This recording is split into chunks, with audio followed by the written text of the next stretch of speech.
Assalamualaikum warahmatullahi wabarakatuh. Halo semuanya. Kali ini saya kedatangan 3 power tool. Brand baru Miyota. PT Multi Perkakas Global Tools ini memang kalau kasih nama luar biasa ya. Ada artinya semua. Yang pertama saya kemarin sudah mereview Hajime. Itu juga bahasa Jepang, artinya itu sebuah permulaan. Sepertinya PT Multi Perkakas Global Tools atau MPG ini menjadikan Hajime ini sebuah permulaan ya nggak, untuk produk-produk yang selanjutnya. Dan menurut saya yang Hajime kemarin saya review itu bagus. Bagus dalam artian di harga itu. Ya, jadi recommended itu kan juga saya harus melihat dari sisi harga. Hajime udah muncul, berhasil kayaknya penjualannya good. Kemudian ini ada Miyota. Harganya ini menurut saya juga nggak masuk akal. Bayangkan, impact range dengan torsi spek di 350 Nm, dibekali baterai 4 ampere hour, bit quality-nya juga kayak gini, hanya di 600-an ribu. Kalau kita lihat di official Multi Perkakas Global. Kemudian ini guys, hammer drill cordless atau impact drill cordless. Ini pun juga 600-an ribu full set. Untuk gerinda kalau nggak salah berharga di 700-an ribu. Oke guys, seperti apa performa dari power tool terbaru Miyota ini? Kita akan mulai. Yang pertama adalah impact range.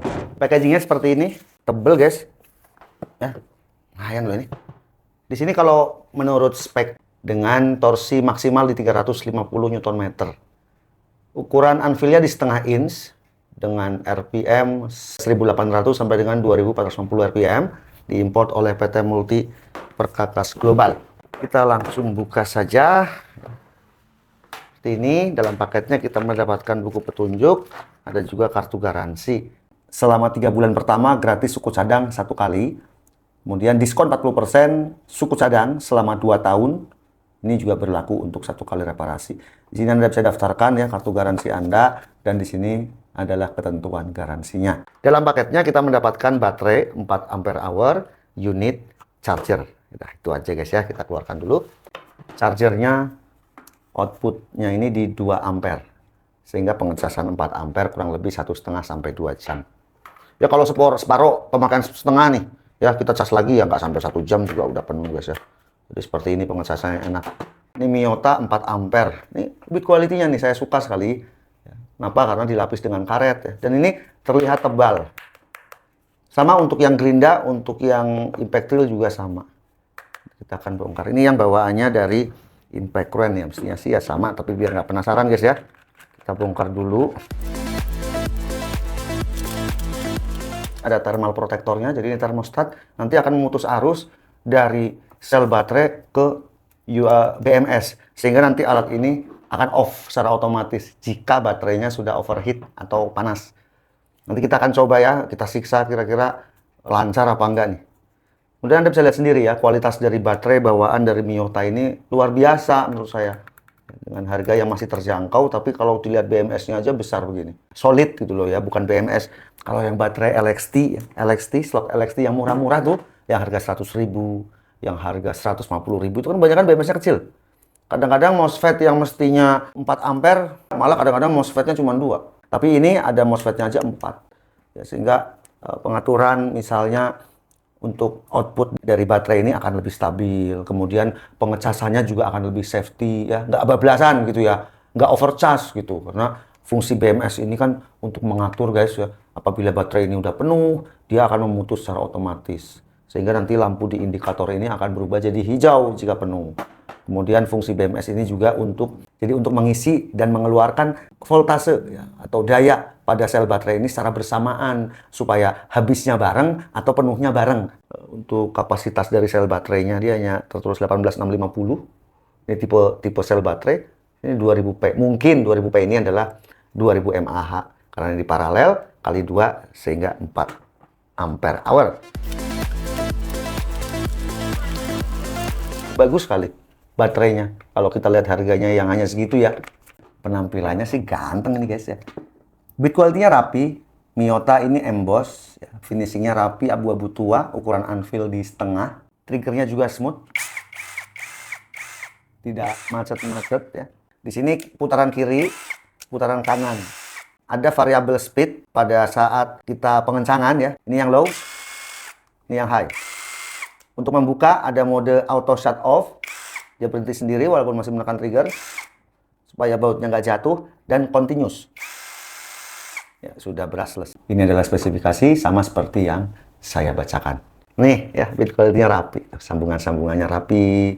Ya, cetakan-cetakannya rapi. RPM low 2000 RPM, RPM high 2400 RPM ya, sesuai dengan speknya di 2450 RPM. Kita akan coba yang pertama penyekrupan, walaupun ini bukan fungsinya, tapi ya paling tidak bisa kita manfaatkan juga guys ya. Impact wire untuk penyekrupan mungkin di media-media kayu yang keras, nih balok meranti lah lumayan keras ya, panjang di 8 cm seperti ini. Apakah nggak gial-giol Bang? Alah, enggak. Gial-giol apanya sih? Tergantung kitanya ya nggak? Kita kocok aja nih triggernya. Nggak usah nekan pelan-pelan. Kocokin guys.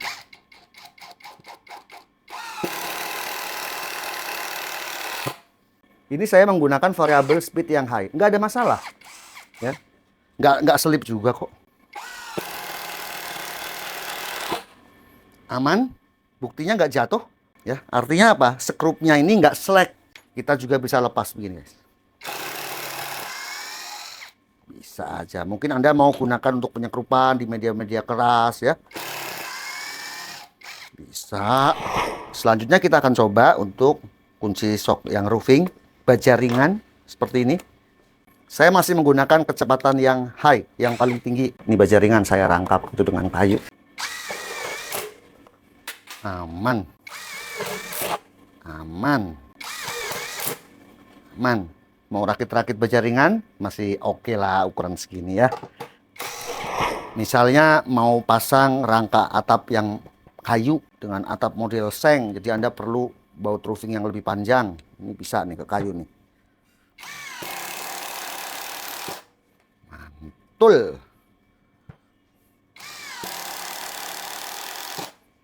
Aman. Terkendali. Ya, kita ukur panjangnya di 17 cm.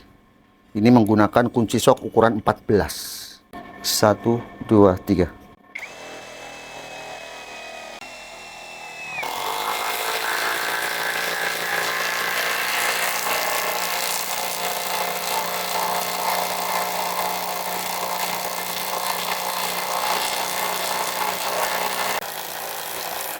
Oh, kurang.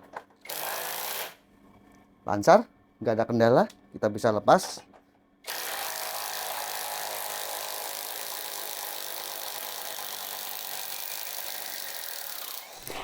Ini adalah baut as roda nomor 19.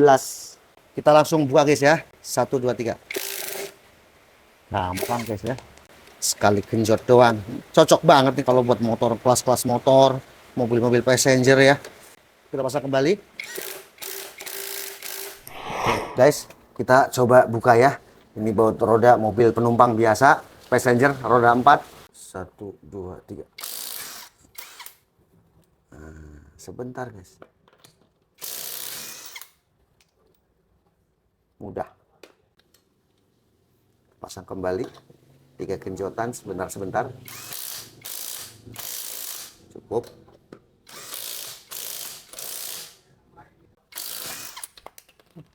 Pang. Pang. Oke.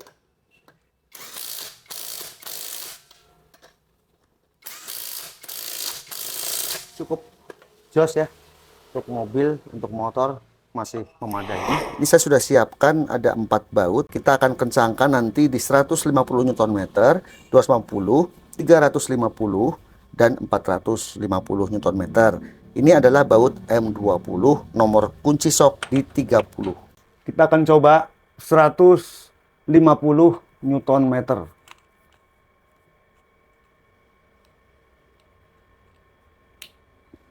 Jadi 100 sama 200 tengah-tengahnya guys. 150 Nm ini kekencangan maksimal pada mobil roda 4, mobil passenger biasa, mobil penumpang. 250 Nm. 350 Nm. 450 Nm. Di sini kita lihat indikator baterainya penuh ya. Mulai dengan 150 Nm. 1, 2, 3. Udah. Lanjut 250 Nm. Oke. 350 Nm. Oke. Jadi udah sesuai speknya ya, 350 bisa membuka, tapi saya akan siksa ke 450 Nm.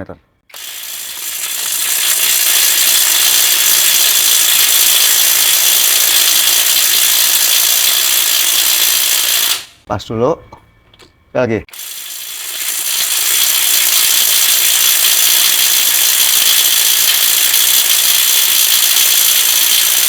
Pas dulu. Kita mulai lagi.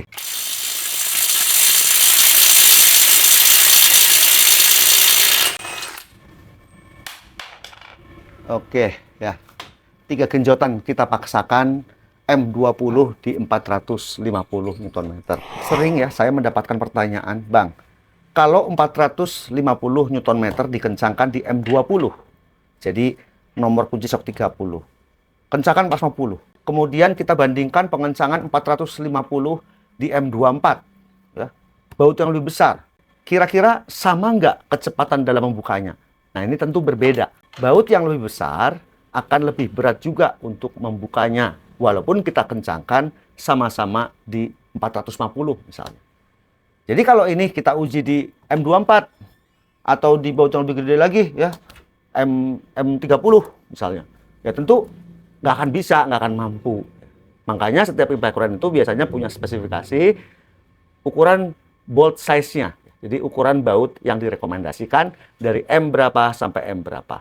Menurut saya, kalau impact courant ini cocoknya digunakan pada baut-baut di M16 ya. Jadi kunci shock 24 masih bisa dimakan sama ini. M20 ya masih bisa dimakan sama Miyota impact courant ini. Saya sudah nggak usah lagi lanjutkan di atas 450 ya, karena tadi kita lihat bahwa di 450 ini sudah 3 kali genjotan ya, udah agak berat. Tapi sesuai spek di 3,5. Sekarang kita akan ukur suhunya. Baterai di 32. Modul 32,6,7. Gripnya 33. Ini saya keliling ya. 33,1 sama. Kemudian motor 37. Belakangnya 36. 37 aman ya, sisi sini 37, atas 37. Cover gearbox 41 juga, atas sama 41,5. Aman ya. Nah, gimana guys, Anda udah lihat sendiri ya performa dari impact courant Miyota terbaru ini. Di pengujian tadi saya buka di M20 atau nomor kunci shock di 30 mili. Ternyata sebentar. Artinya bahwa Miyota mengklaim 350 Nm itu sudah benar. Sesuai dengan speknya. 350 Nm dibuka sebentar. Saya coba naikkan 100 Nm di atasnya ya. Di 450 Nm. Ya itu butuh sedikit effort ya. Jadi saya genjot sampai 3 kali baru kebuka. Di pengujian tadi juga saya sudah coba untuk mobil. Nggak ada masalah ya. Mobil passenger. Kemudian untuk motor lepas baut as roda motor juga nggak ada masalah. Kemudian masalah baterai, karena LXT ini enak guys ya, kalau Anda udah mempunyai baterai LXT seperti ini, bisa digunakan merek apapun ya, asal slotnya sama. Saya suka dari produk ini adalah yang pertama, di samping kopernya juga lumayan solid, di harga 600-an ribu, juga build quality dari produknya ini. Anda bisa lihat ya, bahwa sambungan-sambungannya itu rapi banget ya.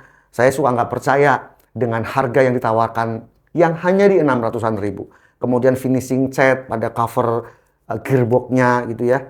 Rapi loh ya. Gripnya karet ini juga nempelnya bener gitu ya. Kemudian sisi baterai, saya sudah bongkar baterainya ya. Ada illuminate gitu ya. Jadi model indikator baterainya juga oke guys ya. Kekinian. Dan di bagian bawahnya ini juga dilapis karet. Kayak baterai-baterai kelas premium gitu ya. Anda bisa lihat sendiri. Nah, Baterai ini juga sudah saya bongkar ya. Untuk yang 4 ampere hour itu terdiri dari 4 MOSFET. Sebenarnya apa sih Bang, MOSFET itu fungsinya apa sih gitu ya. Tapi untuk power tool yang masih menggunakan MOSFET itu biasanya yang kelas di bawah 1 juta guys ya. MOSFET. Nah, semakin banyak MOSFET itu semakin bagus. Jadi power output ya, atau daya output atau current output yang dihasilkan dari baterai ini karena ada 4 MOSFET itu tambah lancar aja gitu loh. Tambah jos gitu loh. Bang, terus itu gimana itu kalau yang kelas premium kenapa nggak ada MOSFET-nya? Kalau memang MOSFET itu bagus gitu loh. Ya kalau yang kelas premium yang baterainya satu baterai aja LXT dijual di harga 1,4, 1,5 sudah nggak pakai MOSFET lagi guys ya. Itu pakainya IC. Ya. IC ya, atau chip.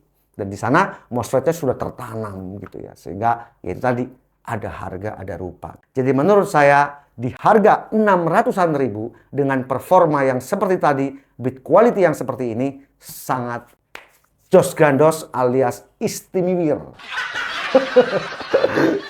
Gitu guys ya. Jangan lupa follow Instagram dari Miyota ya. Di sana nanti ada katalog-katalog produk-produk terbaru dari Miyota. Siapa tahu Anda tertarik ya dengan produk-produk Miyota terbaru ini. Nanti bisa dilihat tuh di Instagramnya. Kemudian yang satu nih saya ketinggalan lagi ya. Bahwa produk Miyota ini ada garansi resmi. Jarang loh ya power tool dengan harga di bawah 1 juta. Apalagi seperti ini hanya 600-an ribu punya service center. Oke guys, jadi sekian video ini. Semoga bermanfaat. Sampai jumpa di video selanjutnya. Thank you for watching. Saya Om Ayi, Abang Channel.